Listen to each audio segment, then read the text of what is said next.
नमस्कार मित्रांनो, आपल्या या यूट्यूबच्या चॅनलमध्ये तुमचं सगळ्यांचं स्वागत आहे। डिजिटल अरेस्टचे यापूर्वीच आपण व्हिडिओ शेअर केलेले आहेत, परंतु आता हे जे सायबर भामटे आहेत ते कशा प्रकारे वेगवेगळ्या नवीन क्लिप्त्या वापरत आहेत त्याच आपण बघणार आहोत। झालं असं की नॉर्मल जी मोडस ऑपरेंडी होती तीच वापरली गेली आणि त्या मोडस ऑपरेंडीमध्ये त्यांना सांगितलं गेलं की तुम्हाला अरेस्ट करणार आहोत, म्हणजे तुमच्या कार्डचा वगैरे जे सांगतात तसं कार्डचा वापर केला गेला आहे आणि तुमच्याविरुद्ध अरेस्ट वॉरंट निघालेलं आहे। आणि त्यांना ऑप्शन दिलं गेलं मित्रांनो, ही वेगळी पद्धत की त्या ऑप्शनमध्ये सांगितलं गेलं होतं की तुम्हाला एक मेल येईल, त्याच्यामध्ये ऑप्शन असेल whether you have to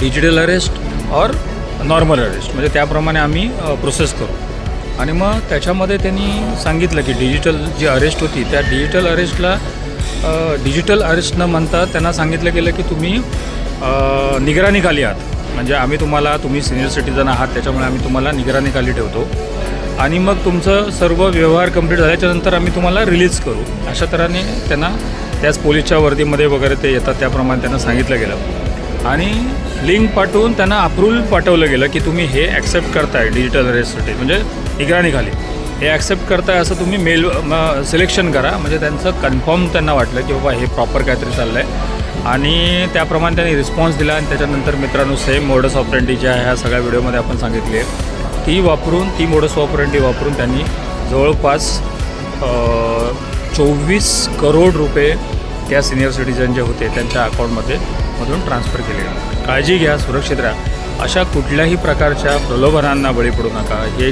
digital arrest याच्या संदर्भात मी ऑलरेडी दोन ते तीन व्हिडिओ केलेत, ते डिटेल्समध्ये आहेत, घटना कशा घडल्या त्याच्याविरुद्ध माहिती आहे, ते बघा आणि सुरक्षित राहा, काळजी घ्या। धन्यवाद।